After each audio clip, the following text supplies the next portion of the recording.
Assalamualaikum warahmatullahi wabarakatuh. Sebelumnya, perkenalkan nama saya Jeki Hendrian. Saya merupakan salah satu mahasiswa Universitas Cyber Asia, kelas IFN 11, Prodi Informatika. Di video kali ini saya akan menjelaskan terkait tugas dari mata kuliah Sistem Jaringan 2 dengan dosen pengampu, yaitu Bapak Muhammad Ikhwani Saputra, Eskom Mkom. Jadi di tugas UAS kali ini yaitu terdapat beberapa soal di mana di sini diminta untuk menjelaskan ya beberapa terkait dengan materi yang ada di sistem jaringan di mata kuliah sistem jaringan 2. Nah, untuk soalnya di sini terdapat beberapa soal yang akan dikerjakan, yaitu di sini ada 5 soal ya. Yang pertama, membuat resume dari suatu jurnal dengan tema sistem jaringan. Lalu nanti dari jurnal tersebut kita coba tarik latar belakangnya apa, terus metode yang digunakan, serta nilai tambah atau value added yang ada di jurnal tersebut. Terus untuk soal yang kedua ada terkait dengan VLAN atau virtualan. Nanti VLAN itu apa dan penerapannya nanti kita coba simulasikan di Cisco Packet Tracer untuk implementasinya. Lalu nanti ada core switch, distribution switch, dan switch access atau access switch. Nanti dari ketiga tipe switch itu maksudnya apa gitu ya, fungsinya apa. Lalu ada teknologi VPN atau Virtual Private Network dan bagaimana sih tentang network security yang baik itu sebenarnya implementasinya itu seperti apa gitu ya, best practice atau yang baik itu seperti apa. Oke, pertama kita masuk dulu ke pembahasan yang soal nomor satu yaitu resume terkait jurnal yang membahas tentang sistem jaringan. Nah, di sini kita ambil salah satu jurnal yang ada ya. Eh, ini kita browsing dari internet, jadi kita temukan sebuah jurnal ini yang membahas terkait dengan sistem jaringan. Untuk judulnya yaitu Perancangan Jaringan Wide Area Network pada PT Karya Gita Utama menggunakan Cisco Packet Tracer. Penulisnya di sini yang pertama ada Sidik Nur Pujianto, yang kedua ada Priyatno, yang ketiga ada Muhammad Ridwan Effendi. Institusinya berasal dari Universitas Bina Sarana Informatika dan Universitas Muhammad Husni Tamrin. Lalu untuk jurnal sendiri yaitu JSI atau Jurnal Sistem Informasi Universitas Dirgantara Marsikal Surya Dharma. Berikut untuk ISSN-nya dan tanggal terbitnya itu diterbitkan pada 2 Januari tahun 2025. Jadi jurnalnya itu masih baru ya.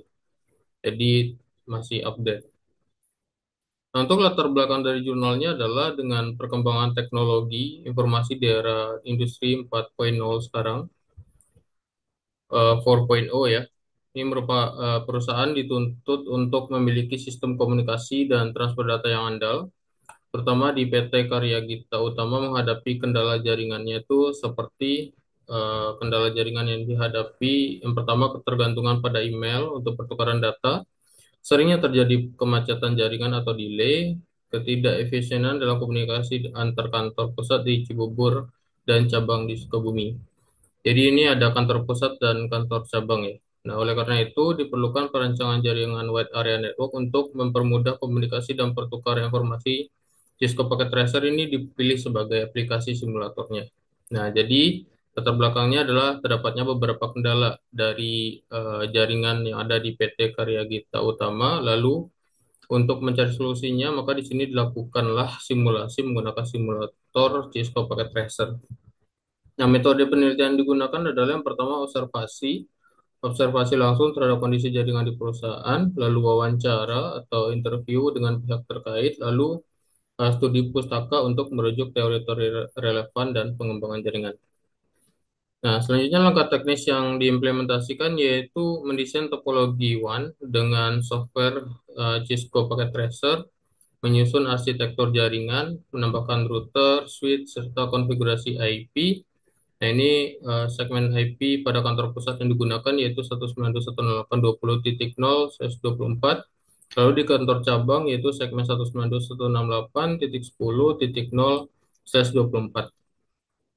Lalu menguji konektivitas dengan perintah ping, pengiriman video dan menguji konfigurasi routing statis. Lalu menyimulasikan komunikasi antar perangkat di dua lokasi tersebut. Jadi nanti akan ditemukan solusi best practice supaya terpecahkannya masalah yang dihadapi oleh jaringan pada perusahaan PT Karya Gita Utama. Lalu hasil penelitiannya adalah yang pertama, komputer di kantor pusat dan kantor cabang itu dapat berkomunikasi melalui jaringan yang telah dirancang. Jumlah perangkat yang digunakan ada 10 PC, 4 switch, dan 2 router. Lalu pengujian ping antar perangkat itu berhasil atau ping replay itu menunjukkan koneksi stabil dan tersambung dengan baik.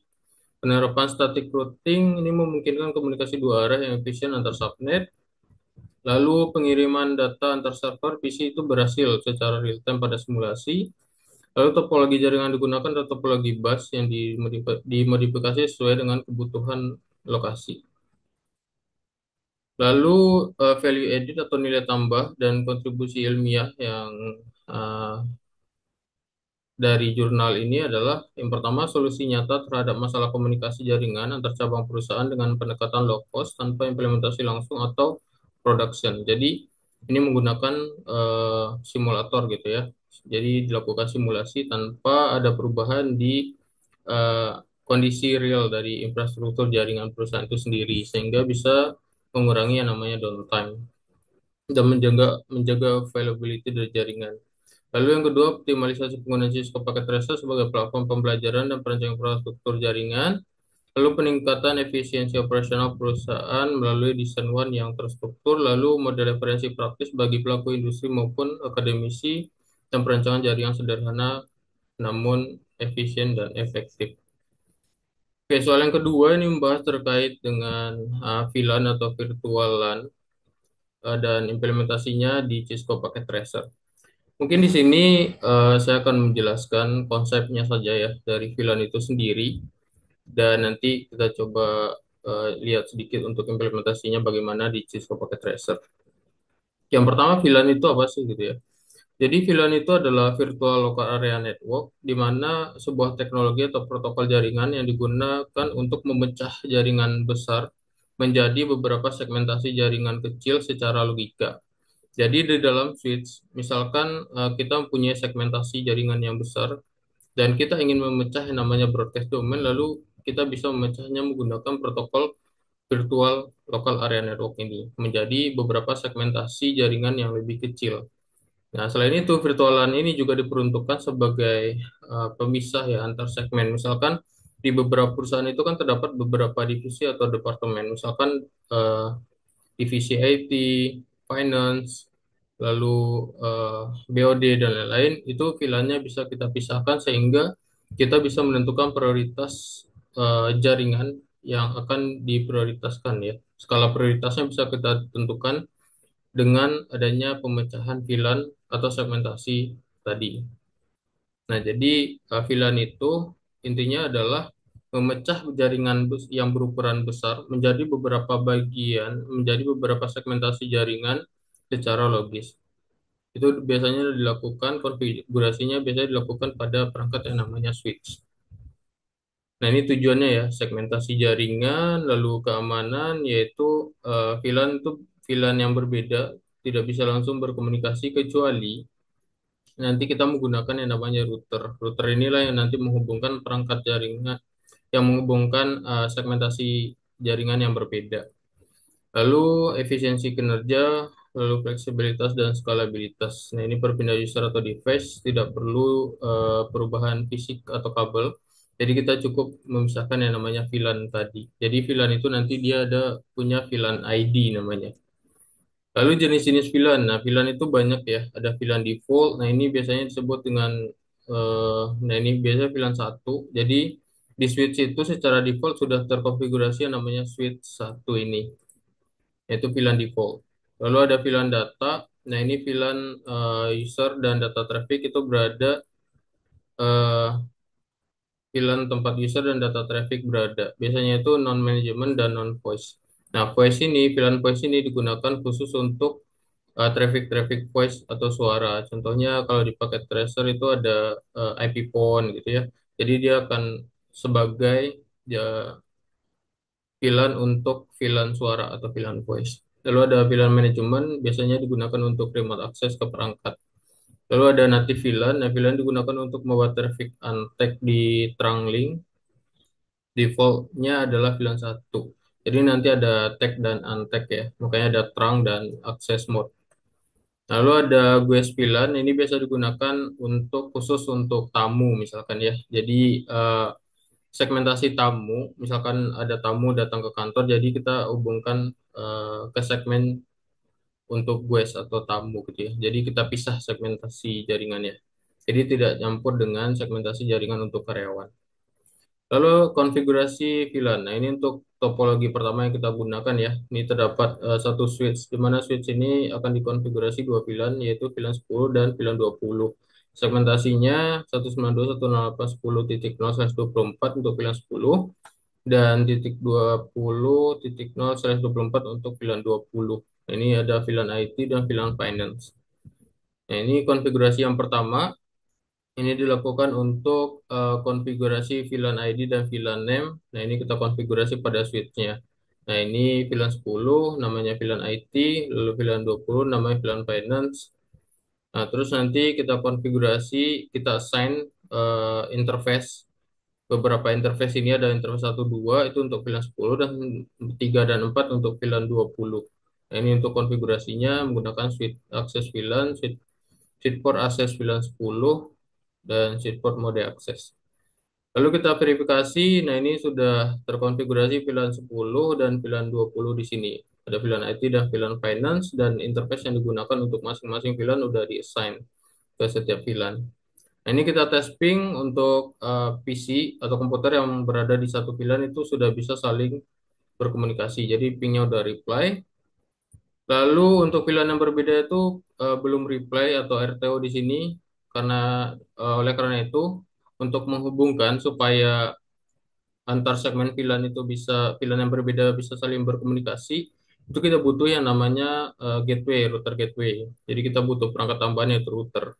Kayak di sini kita tambahkan router, lalu kita konfigurasi di routernya sendiri. Untuk di sini kita menggunakan yang namanya router on a stick. Jadi di sini kita konfigurasi one queue-nya, lalu kita konfigurasi trunk untuk nge-allow VLAN yang ada melewati satu link yang dari switch yang ke arah router ini supaya VLAN yang berbeda itu bisa saling berkomunikasi. Nah, ini untuk konfigurasinya. Ada switch port trunk allow, VLAN 10 dan VLAN 20 yaitu VLAN yang kita create tadi. Lalu kita testing lagi antar segmen yang berbeda itu sudah bisa berkomunikasi. Oke, kita coba lihat di sini. Di sini kita terdapat Cisco Packet Tracer, ada router, switch, dan beberapa komputer dengan segmentasi VLAN-nya. Lalu pertama kita cek dulu di sini untuk konfigurasi VLAN-nya ya. Kita bisa show show run. Ini kita bisa lihat VLAN yang kita konfigurasi. Nah, ini VLAN 20 kita assign ini interface ada VLAN 10, interface satu dan 2. Ada VLAN 20, interface 3 dan 4. Lalu kita cek show VLAN brief. Nah, sini untuk konfigurasi VLAN-nya. Oke, langsung saja show interface trunk. Nah, ini untuk interface trunk yang kita config ya. Jadi kita allow untuk VLAN 10, 20 supaya nanti dia bisa melewati satu link ini. Beberapa VLAN bisa melewati satu link dan menuju router supaya nanti router inilah yang akan mengenalkan segmentasinya supaya antar VLAN ini bisa saling berkomunikasi. Nah, lalu ini di sisi routernya itu sudah kita konfigurasi juga untuk sub interface-nya. Kita bisa run saja di sini dan cek sub interface-nya sudah dikonfigurasi dengan IP. Sini kita menggunakan namanya sub interface ya. Nah, ini interface utamanya, tapi karena kita pecah menggunakan protokol router on a stick, itu kita pecah dia menjadi sub interface. Ini konfigurasi IP-nya. Oke, untuk konfigurasinya. Lalu kita lanjut untuk pembahasan di nomor 3 yaitu terkait dengan core switch, distribution switch, dan access switch. Nah, di infrastruktur jaringan itu terdapat beberapa hierarki dari switching itu sendiri ya. Ada core switch, distribution switch, dan access switch. Nah, core switch itu biasanya mengarah langsung ke backbone area atau jaringan pusat gitu ya. Ini bertanggung jawab untuk menghubungkan semua jaringan organisasi atau perusahaan. Biasanya core switch itu berada disebut juga sebagai switch backbone. Nah, core switch ini memiliki resource atau sumber daya yang tinggi karena dia menghandle traffic yang ukurannya lebih besar gitu ya. Nah, terus fungsinya ini menjadi penghubung antar jaringan backbone, menghubungkan berbagai distribution switch antar lokasi dan bangunan, mengatur traffic data antar segmen besar dengan kecepatan yang tinggi. Makanya resource-nya dibutuhkan resource yang besar. Lalu tidak menjalankan filtering biasanya dan polisi berat, itu biasanya kita assign ke router atau ke firewall gitu ya untuk filtering dan policy. Lalu ada distribution switch, nah ini menghubungkan antar core switch dengan access switch. Ini terletak di antara core switch dan access switch. Ini bertindak sebagai titik fokus utama untuk menghubungkan semua perangkat pada jaringan. Nah, fungsinya adalah untuk mengatur traffic jaringan dan memastikan bahwa data dapat diprioritaskan untuk mengoptimalkan kinerja jaringan atau performance jaringan. Lalu distribution switch juga harus memiliki kecepatan yang cukup tinggi untuk mengelola traffic data yang melewatinya dan menjembatani komunikasi access switch dan core switch. Makanya posisinya tadi biasanya di tengah secara hierarki. Lalu ada access switch. Nah, access switch ini biasanya tempat di mana komputer kita itu terhubung langsung gitu ya. Ada laptop, PC, printer, dan lain itu terhubung langsung ke access switch ini. Nah, fungsinya mengatur traffic jaringan untuk perangkat-perangkat end user. Nah, perangkat end user itu contohnya komputer, PC, server, atau laptop dan printer yang biasa kita gunakan. Nah, dia mendukung fitur seperti VLAN tagging, port security, dan PoE atau Power over Ethernet. Lalu ada selanjutnya kita bahas terkait dengan Virtual Private Network atau VPN. Nah, ini dan bagaimana implementasi yang biasa dilakukan gitu ya. Nah, ini nanti saya bahas sedikit tentang implementasi yang pernah saya lakukan. Oke. Lalu definisi Virtual Private Network atau VPN itu apa sih gitu ya? VPN adalah teknologi jaringan di mana memungkinkan pengguna untuk membuat koneksi aman dan terenkripsi ke jaringan lain melalui internet publik.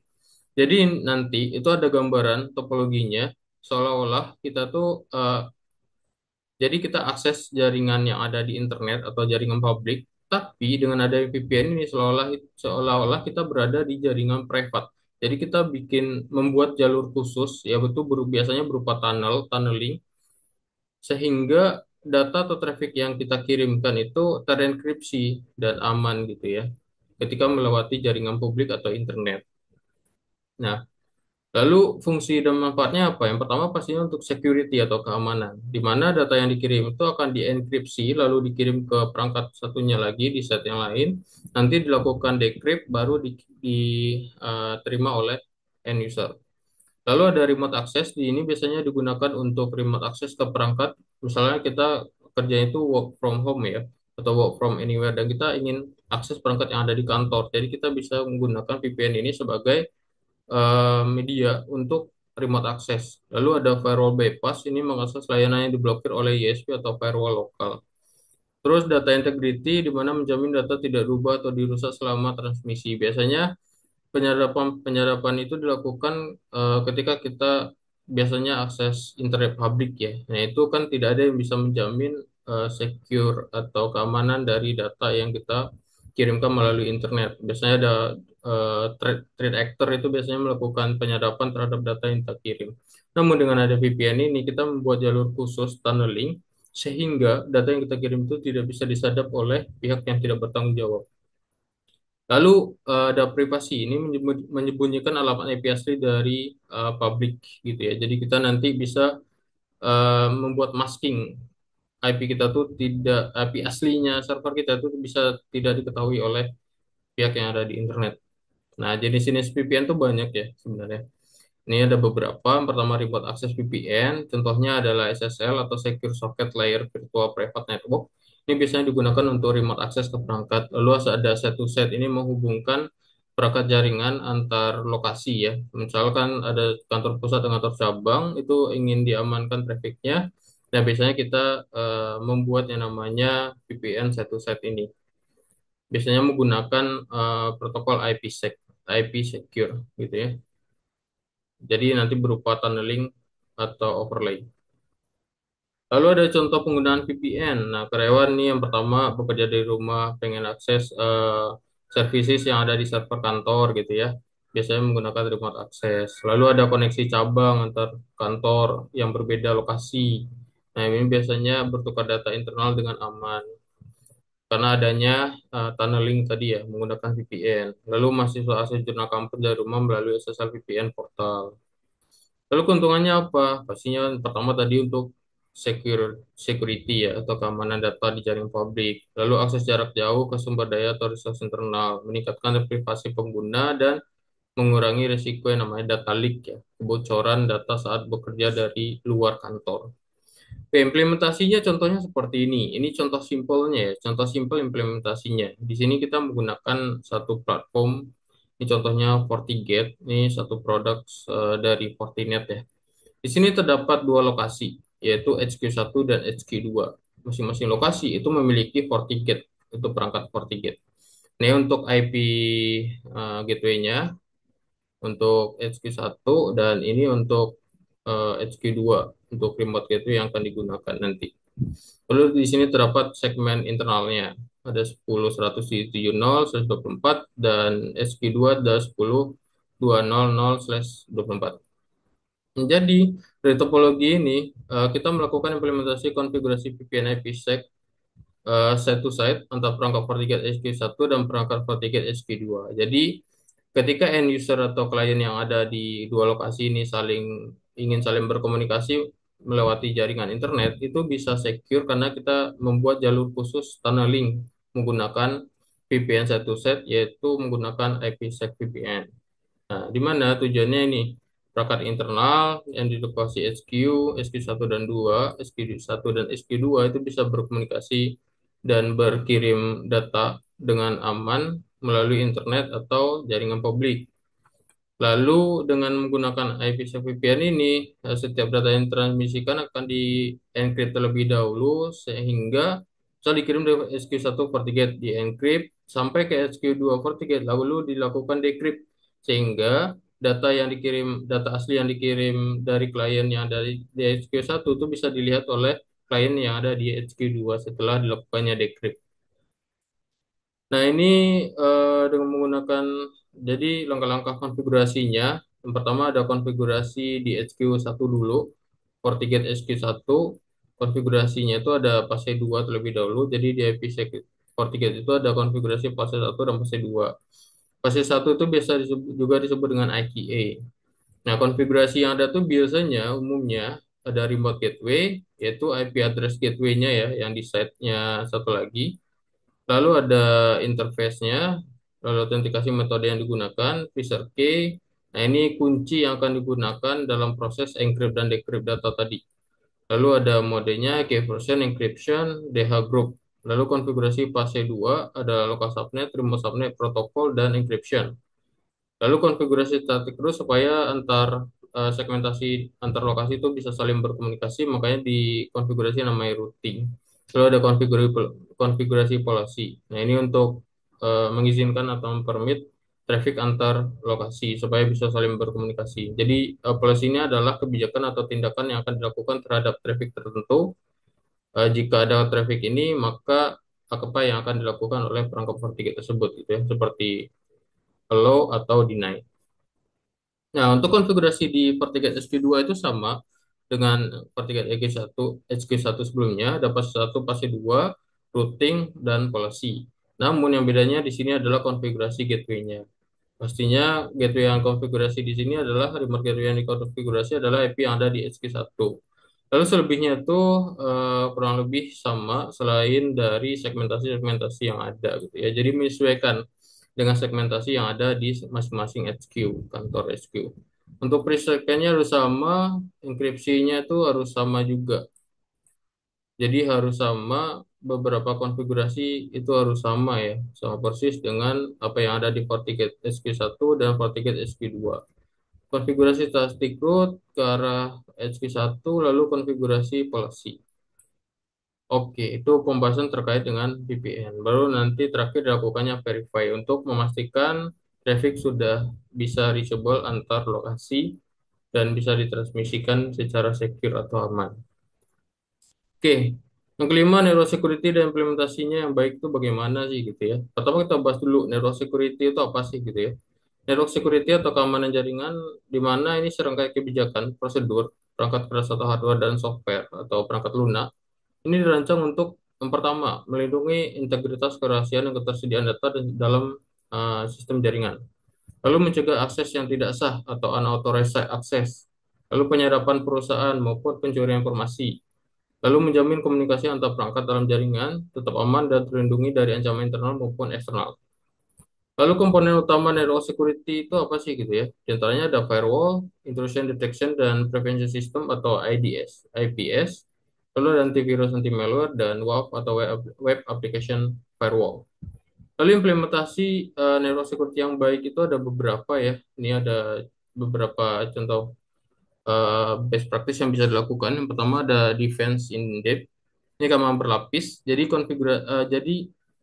perangkat jaringan untuk network security itu eh, tidak cukup hanya dipasang satu, jadi harus dipasang beberapa lapisan ya, seperti kita pasang firewall, IDS atau IPS, ada endpoint protection untuk di sisi end user dan port security serta segmentasi VLAN tadi juga cukup penting gitu ya untuk network security. Lalu ada list privilege. Nah, ini kita memberikan akses minimum sesuai kebutuhan tugasnya untuk masing-masing user gitu ya. Jadi tidak semua menggunakan super admin, bisa melakukan perubahan secara menyeluruh. Jadi kita tentukan ya, masing-masing user itu mempunyai privilege akses yang berbeda-beda gitu ya. Jadi tidak kita samakan. Lalu monitoring dan logging, jadi pastinya kita harus melakukan pemantauan atau monitoring terhadap jaringan yang ada untuk melindungi jaringan, untuk mengetahui apa saja yang sudah terjadi di jaringan kita gitu ya. Memantau aktivitas jaringan secara real time dan menyimpan log untuk nanti dilakukannya jika ada aktivitas audit.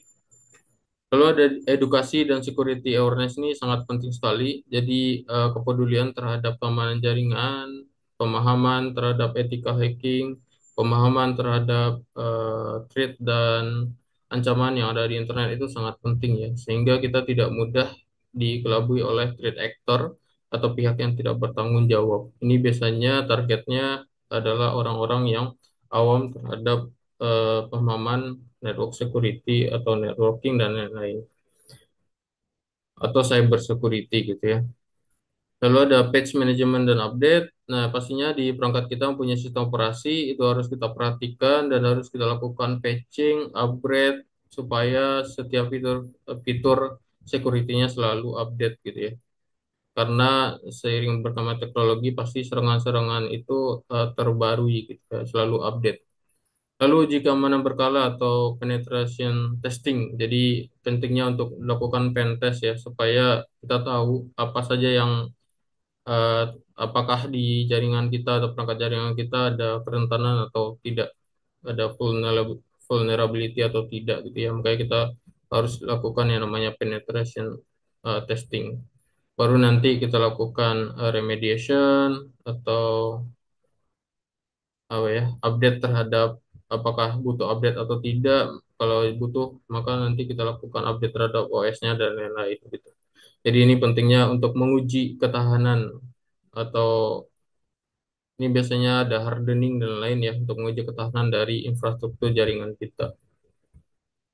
Oke, mungkin hanya itu yang bisa saya sampaikan untuk tugas UAS kali ini. Jika ada salah, mohon maaf. Jika ada yang ingin ditanyakan atau kita bisa berdiskusi di kolom komentar. Mungkin hanya itu yang bisa saya sampaikan. Mungkin hanya itu yang bisa saya sampaikan. Terima kasih. Wassalamualaikum warahmatullahi wabarakatuh.